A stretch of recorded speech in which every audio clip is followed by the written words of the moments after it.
مستانسا لا خائفا ولا وجلا مدلا عليك فيما قصدت فيه إليك فإن أبت عني عتبت بجهلي عليك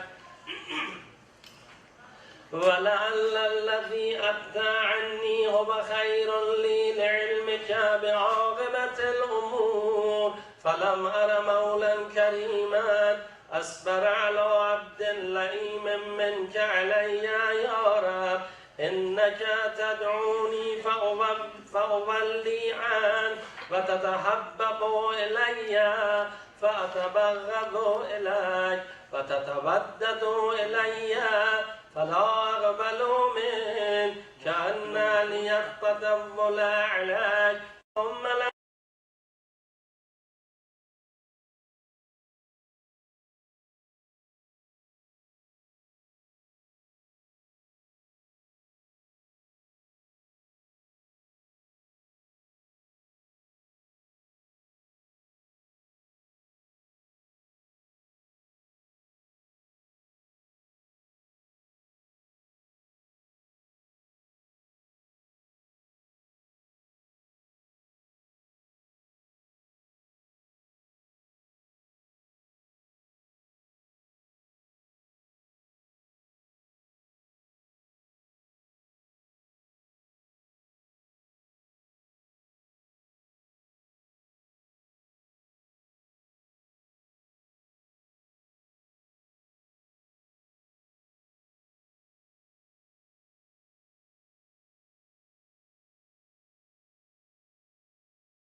الحمد لله خالق الخلق باسط الرزق فالق الإسباح ذي الجلال والإكرام والفضل والإنعام الذي بعد فلا يرى وغرب فشهد النجوى تبارك وتعالى الحمد لله الذي ليس له منازع يعادل ولا شبيه يشاكل ولا ظهير يعاضل قهر بعزة الأعزة وتواضع لعظمة العظماء فبلغ بقدرته ما يشاء الحمد لله الذي يجيبني حين أنادي ويستر علي كل عورة وأنا أأسي ويعظم النعمة علي فلا أجازي فكم من موهبة هنيئة قد أعطاني وعظيمة مخوفة قد كفاني وبهجة مونغة قد أراني فأثني عليه حامدا وأذكره مسبحا الحمد لله الذي لا يهتك بابه ولا يغلق بابه ولا يرد سائل ولا يخيب آمل عليه ويرفع المستضعفين ويضع المستكبرين ويهلك ملوكا ويستخلف آخرين والحمد لله قاسم الجبارين مبير الظالمين مدرك الهاربين نكال الظالمين صريخ المستصرخين موضع حاجات الطالبين معتمد المؤمنين الحمد لله الذي من خشيته ترعد السماء وسكانها وترجف الأرض وعمارها وتموج البحار ومن يسبح في غمراتها الحمد لله الذي هدانا لهذا وما كنا لنهتدي لولا أن هدانا الله الحمد لله الذي يخلق ولم يخلق ويرزق ولا يرزق ويطعم ولا يطعم ويميت الأحياء ويحيي الموتى وهو حي لا يموت بيده الخير وهو على كل شيء قدير. اللهم صل على محمد عبدك ورسولك وأمينك وصفيك وحبيبك وخيرتك من خلقك وحافظ سرك ومبلغ رسالاتك، أفضل وأحسن وأجمل وأكمل وأزكى وأما وأطيب وأطهر وأسنى وأكثر ما صليت وبارك وترحمت وتحنن وسلمت على أحد من عبادك وأنبيائك ورسلك وصفتك وأهل الكرامة عليك من خلقك. اللهم صل على علي أمير المؤمنين ووصي رسول رب العالمين، عبدك ووليك وأخي رسولك وحجتك على خلقك وآيتك الكبرى والنبأ العظيم. وصل على الصديقة الطاهرة فاطمة الزهراء سيدة نساء العالمين. وصل على سبطي الرحمة وإمامي الهدى الحسن والحسين سيدي شباب أهل الجنة.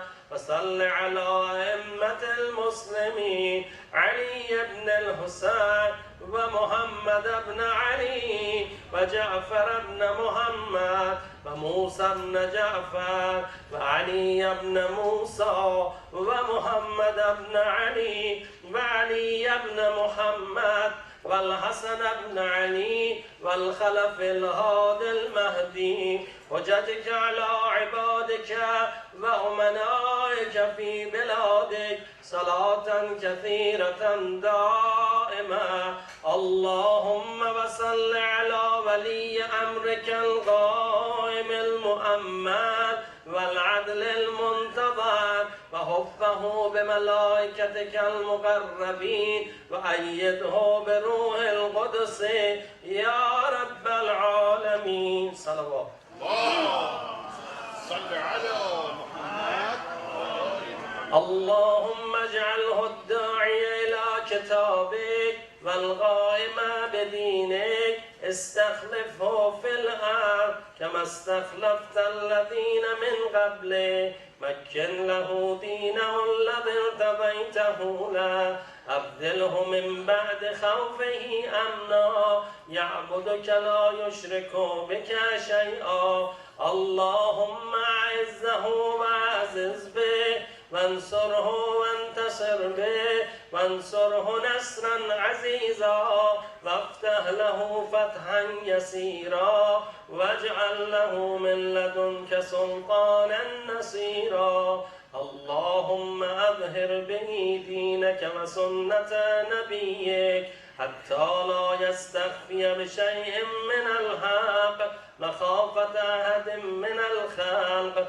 اللهم إنا نرغب إليك في دولة كريمة تعز بها الإسلام وأهله وتذل بها النفاق وأهله وتجعلنا فيها من الدعاة إلى طاعتك والغادة إلى سبيلك وترزقنا بها كرامة الدنيا والآخرة. اللهم ما عرفتنا من الحق فحملنا وما قصرنا عنه فبلغنا. اللهم المم به شعثنا واشعب به صدعنا وارتق به فتقنا وكثر به قلتنا وأعزز به ذلتنا وأغن به عائلنا واغض به عن مغرمنا واجبر به فقرنا وسد به خلتنا ويسر به عسرنا وبيض به وجوهنا وفك به أسرنا وأنجه به طلبتنا وأنجز به مواعيدنا واستجب به دعوتنا وأعطنا به سبلنا وبلغنا به من الدنيا والآخرة آمالنا وأعطنا به فوق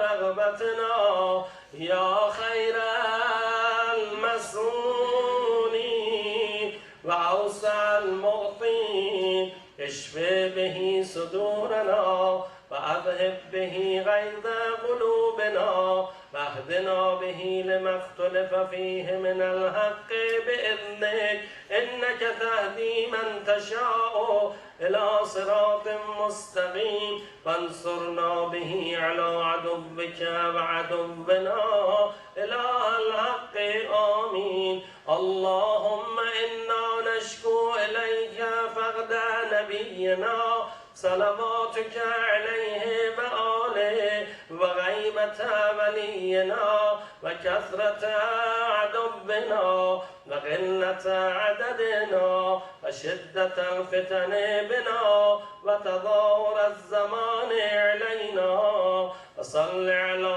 محمد وآل محمد وأعنا على ذلك بفتح منك تعجله ونصب ضر تكشفه ونصر تعزه وسلطان حق تظهره ورحمة منك تجللنا وعافية منك تلبسنا برحمتك يا أرحم الراحمين رحم الله من قرأ الفاتحة مع الصلوات اللهم صل على محمد وآل محمد.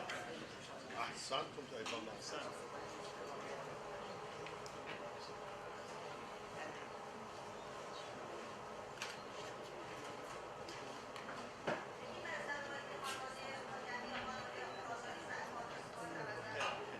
اللهم صل على محمد وآل محمد.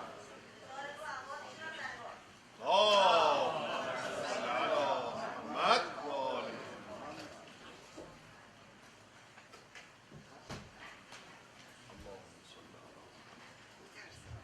Assalamu alaikum wa rahmatullahi wa barakatuh. وعليكم السلام ورحمة Taqabbal amalkum, dear brothers and sisters.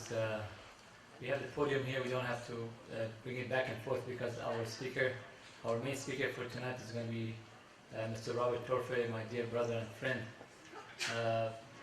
Very good community member of ours, and we are honored to have him tonight, as a matter of fact. And I thank him for accepting our invitation. Before the main speaker coming, as you all know, we have one of our community members talk for about 5 to 10 minutes. And tonight we have our dear sister here. If I can have...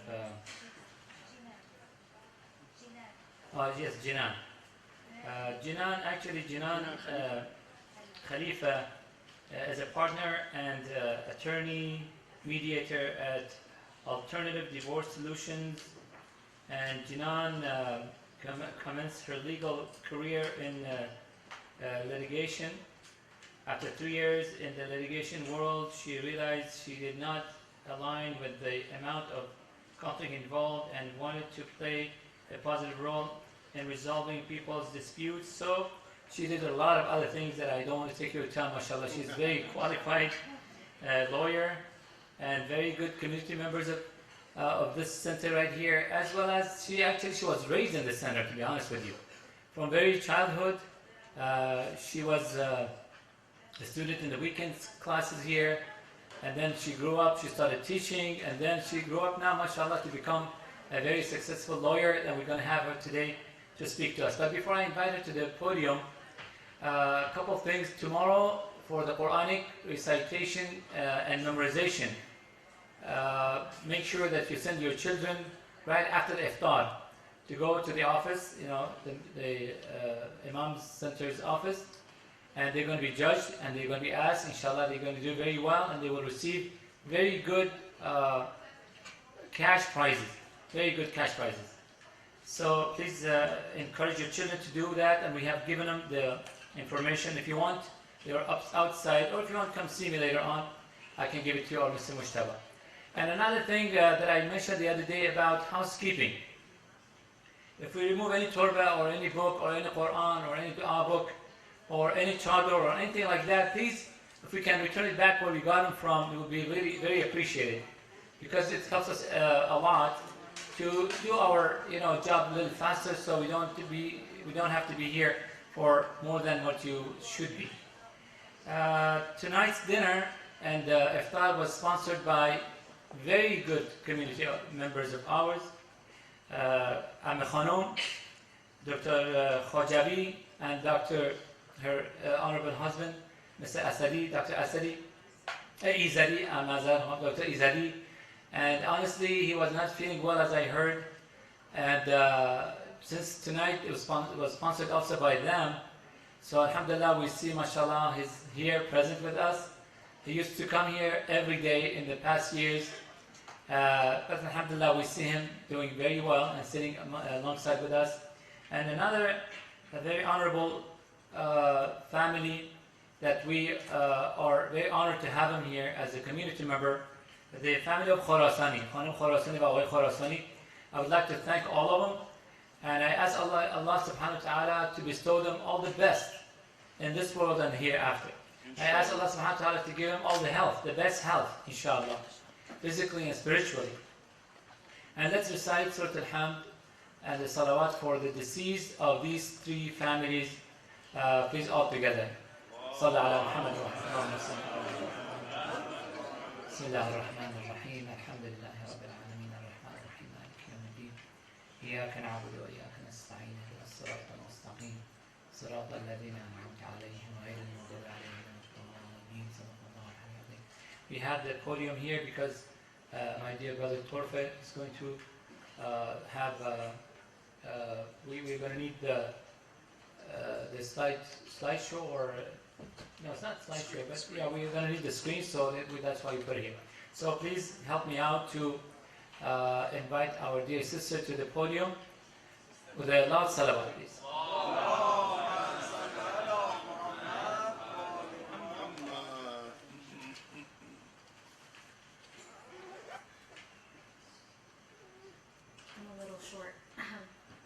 بسم الله والصلاة والسلام على سيدنا محمد وعلى آله الطيبين الطاهرين. Assalamu alaikum and Ramadan Mubarak to everybody. We are done with the first week of Ramadan and entering the second week, inshallah, and hopefully this month brings a lot of blessings to everybody here and to all our families and friends as well.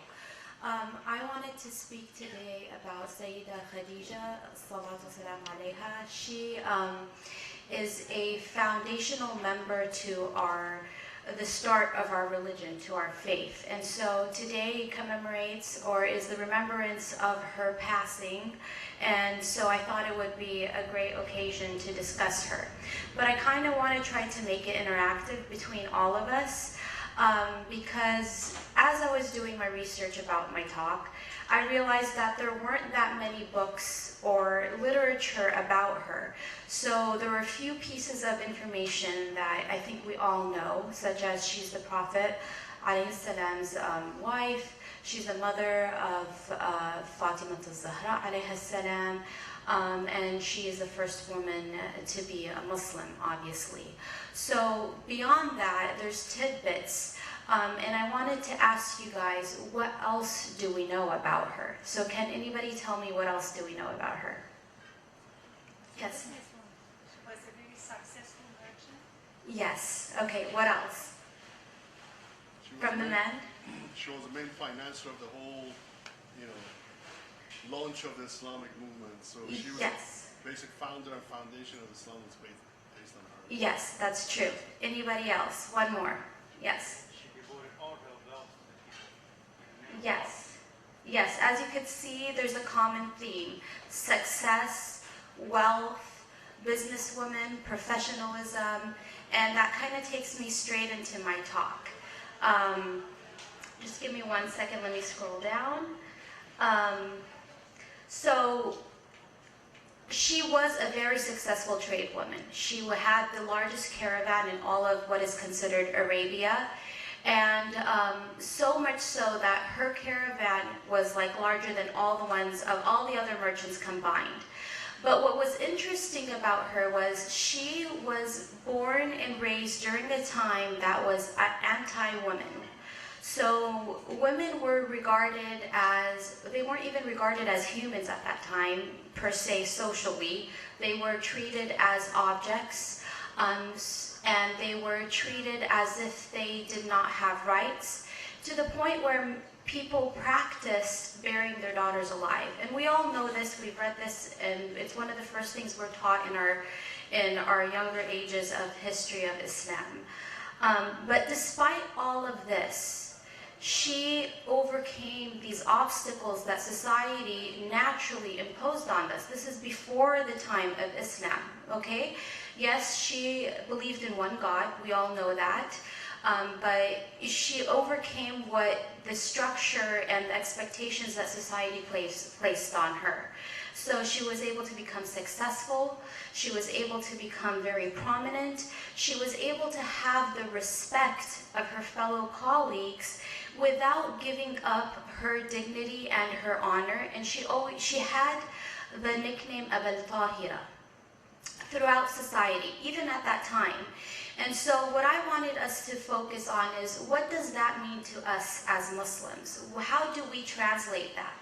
Because we don't have that much literature to work with, but we also know that Islam is full of this history for us for a reason. It's for us to take it and to internalize it and to apply it to our lives so that we become the utmost perfect Muslims as seen fit as possible in the society we live in. So this takes me into what I'm really trying to say, is that we, for centuries and centuries, have lived with these cultural expectations and norms applied to women and to our young women and young men, and what our respective roles should be in society. But really, are these roles Islamic? Are the ideologies that we hold about the positions that we should hold respectively Islamic, or are they just things that we have relied upon, taught down from generation to generation based on our cultural upbringing? Not our Islamic upbringing, but our cultural upbringing. And so I say that we rely on the latter. We rely on what we have easily been taught from generation to generation. And I want us to use her as an example for us to break that mindset and to shift the way we think about things. And it's not surprising, I am a woman, I am a professional, I'm a muhajjaba, I'm a Muslima, and alhamdulillah. And so this would be the topic I would approach, but we need to start within ourselves. You know, they say, there's a saying that says you can't teach an old dog new tricks, but listen, we are not dogs. We are humans, we have intellect, we have our brain, we can, if we work on ourselves, change the way we think about things. And we have to start with ourselves at home, because everything is about the mindset. So when at home, you look at a woman and you're like, yes, I'm so proud of her, she's successful, but are you really proud of her? Is she the right type of person that you would want your son to marry? Or do you find her threatening because of her position of power, because of her ambitions, because of her want to be beyond just a housewife? Is that really threatening to you, and is that translating over into helping your children choose future spouses? And also, is that inhibiting you from teaching your daughters to be successful, to move on beyond what is culturally set as standards? These are things that we need to constantly ask ourselves, and then take it back to the faith, take it back to Sayyida Khadija, take it back to Fatima al-Zahra, take it back to these women that were exemplary figures for all of us. I'm not saying that it has to be either or, but what I'm saying is that we need to teach our youth, and starting from ourselves as adults, and it trickles all down, it's a trickle effect. To think about these things, okay, if you see a woman that is of a position of power, that's not gonna offend your masculinity. It's not going to degrade you. It's not going to be a form of domination over you. It's something that is welcoming versus the opposite. I mean, if it was something that was of fear, is something that was fearful, would the prophet have chosen her as his wife? Would he have gone down this path with her, would God have chosen her for him? And she had all of this, and he was a good husband to her, and she gave it all to the name of Islam. And so this is something that I really want us to think about and to really kind of drill inside our mindsets so that we start shaping the world for a better future for our Muslim women today. Because we do live in a world of adversary behavior towards Islam in general. But we need to take this as an opportunity, and we need to work from within. When you work from within, then you will succeed without, because then you are a force to be reckoned with. So please, encourage your young boys to respect these women that are successful, not just because, oh, they are successful, but yes, they will make good wives. They will be a good addition to the household. They are not a threat to us, but we can work hand in hand. And also encourage your young girls to follow their ambitions. You don't have to have either your ambitions or your faith and household. It could be a merger of everything. That's why God creates us to be companions towards each other. So this is just my food for thought for everybody. Sleep on it and let me know if you have any questions. Thank you. Assalamu alaikum.